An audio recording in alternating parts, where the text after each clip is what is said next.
Kelly Davis, your host of the Untold Miracles podcast, and I am so excited today. We get to talk to an author, world-class snowboarder, Paralympian, speaker, actress, model, clothing designer, and most importantly, philanthropist, Miss Amy Purdy. Thank you so much for joining the call today. I really appreciate it. Thank you, Kelly. I'm excited about this. I like to start the podcast out by talking to people about their definition of a miracle. We all have different definitions. Some think miracles are big. I see them as small as well. And I just wanted to know what your definition of a miracle is. You know, I'm really happy that you're asking this because as I was thinking about the subject today, I was going to ask you the same thing. How do you define a miracle? I think it's different for everybody. And for me, I really don't use the word lightly because I've had significant moments in my life that I can absolutely say are miracles, that there was another force involved bigger than me that helped to make the outcome a certain way. Something bigger than yourself is involved there. I'll give you my definition really quick. I feel like God or a higher power is involved and they are bending the laws in your favor. But I know that you, when you were 19 years old, got meningitis and you were given a 2% chance of living. I was an active teenager and I had snowboarded and I had the dreams of traveling the world and snowboarding, and my plan was just to be free and make good money and meet amazing people. And I just had this whole kind of plan and goal for myself. And suddenly that changed forever when I contracted something called meningococcal meningitis. We don't know exactly how I got it, but somehow it entered my bloodstream. Due to this little microscopic bacteria, over the course of 2.5 months, I ended up losing my spleen. I lost my kidney function. I lost the hearing in my left ear. And then due to the septic shocks that my body went into, I ended up losing both of my legs below the knees. I was in the hospital for about 3 months. I was given less than a 2% chance of living. The doctors said that they had never seen anyone pull out of kidney failure so severe. I feel like you can relate so much with the nearly 11 million children that are treated at our children's hospitals. What advice would you give to them in dealing with adversity? First of all, just to let them know that they're not alone. Obviously, share with them my story and that I understand maybe not everything they're going through, but I understand some of what they're going through. And also, just letting them talk and share their experience of what they're going through. No matter what our circumstances, we have so much potential inside of us to achieve amazing things, and that you really have to work with what you have.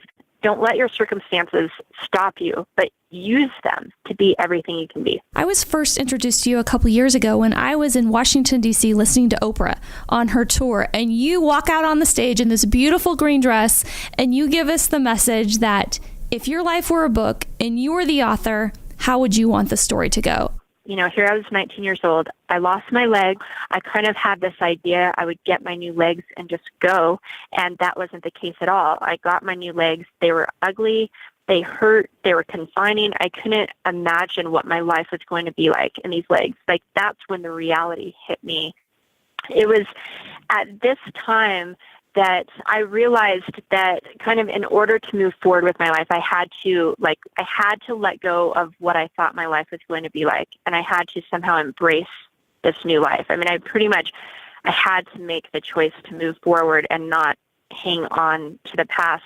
This question, if my life were a book and I was the author, how would I want my story to go? That popped up in my head because I thought, well, if I was completely in control here and okay, my story was that all this bad stuff happened to me, but if I could change that story into something that I did want to happen because of it or through it, what would that be? And this question allowed me to kind of daydream and visualize and think of the things that I did want for myself. And I started thinking, I can see myself walking gracefully. I saw myself somehow helping other people through this journey. I visualized it so strongly that I could feel it.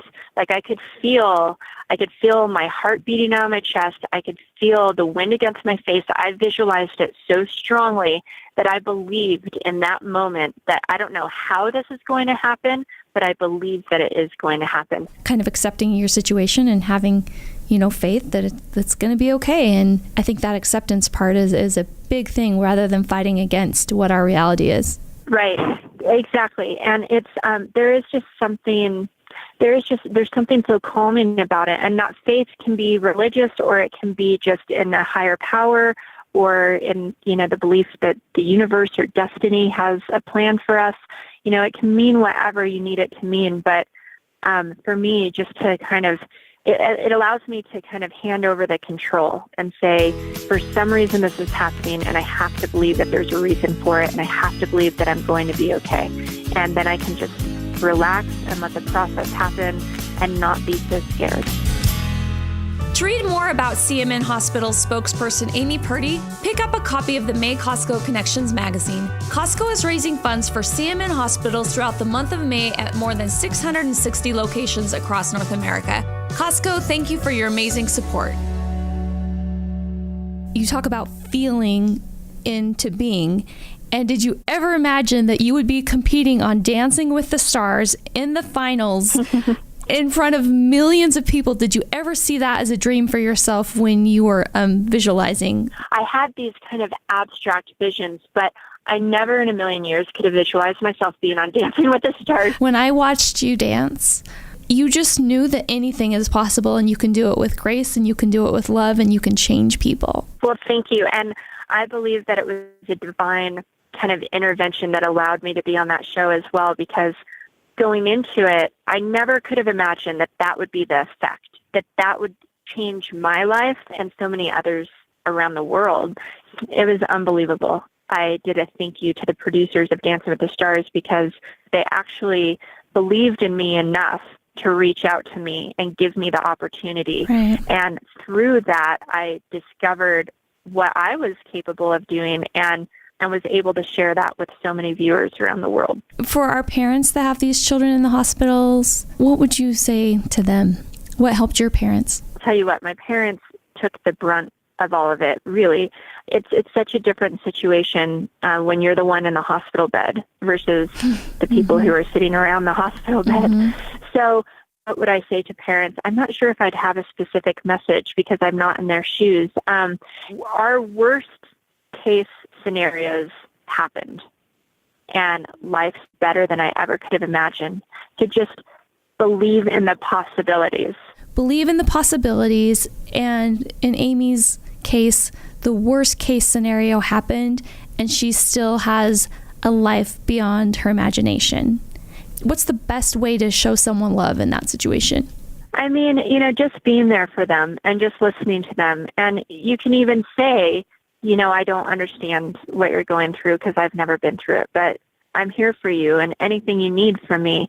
One thing that did upset me when I was in the hospital was when someone said, everything's going to be okay. I didn't want to hear from somebody who had legs that everything was going to be okay. How did they know?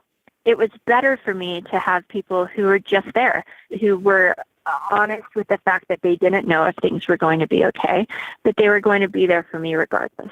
Amy, what are you most looking forward to next? Lately, I've been really inspired just by young girls and women. And once again, that's kind of abstract, but I see myself in the future doing more like women and female empowerment camps and events and summits and clinics, and getting women and young girls together to really, find their own inner power. And so lately I've just been really excited about what that idea could turn into. What does a person have to do to get Oprah on speed dial? I know when I was with you, Oprah needed something from you. Like, you had contacts for some legs for some of her girls in Africa.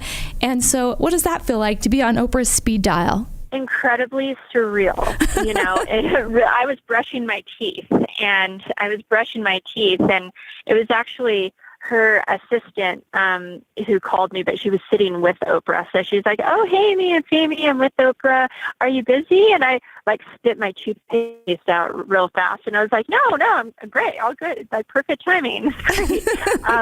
It's a very surreal feeling, but it also makes me think, I have these amazing resources, these amazing contacts. How can I use these in a bigger way to make a bigger difference? Was there a defining moment for you when you would because I remember seeing pictures of you where you were depressed, you'd lost your legs, you weren't getting out of bed, you were sleeping most of the day. Right. What was the defining moment for you when that just shifted and you're like, no, I'm changing this?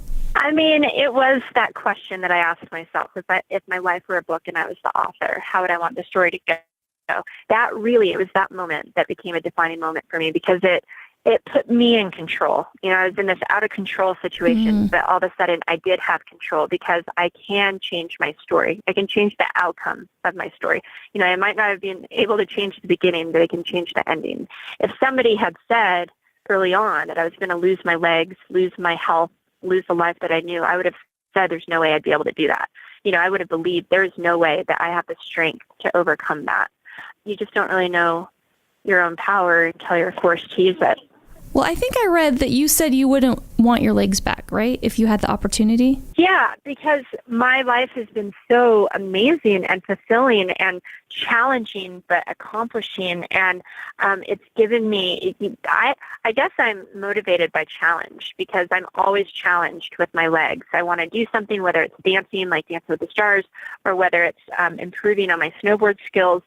I'm constantly being challenged, and I think as much as that can frustrate me, it motivates me to figure these challenges out. I still would never change what I've been through, because it's made me who I am today, and it's made my life that much more deep and fulfilling and rich. Is there anything that you would want to say if we have some of our kiddos online listening today to your story? Is there anything that you would want to say to them? I would just say that no matter what circumstances you're facing, no matter what battles you're fighting, that you are important and that your contribution is important to this world, and there's a reason why you're here. So don't limit yourself. Use everything you have to be all that you can be. Well, I'd love to follow you on social media. And yesterday you posted something on Instagram that I thought was very incredible. And it was a picture of you with your legs. And it says, you never know when a detour will lead to your destination. And I just feel those are the perfect words to close the podcast. Thank you for creating miracles. We love you and wish you the best. Thank you so much. As a kid, I wanted to explore every inch of the world, but then I contracted bacterial meningitis. My kidneys shut down, my spleen burst, both of my legs were amputated below the knees. But I didn't give up on my dreams. I medaled in the Paralympics. I'm a motivational speaker, published author, Dancing with the Stars runner-up, and training to compete in the next Paralympic Games. Help kids live their dreams just like me. Put your money where the miracles are. Give to your Children's Miracle Network Hospital.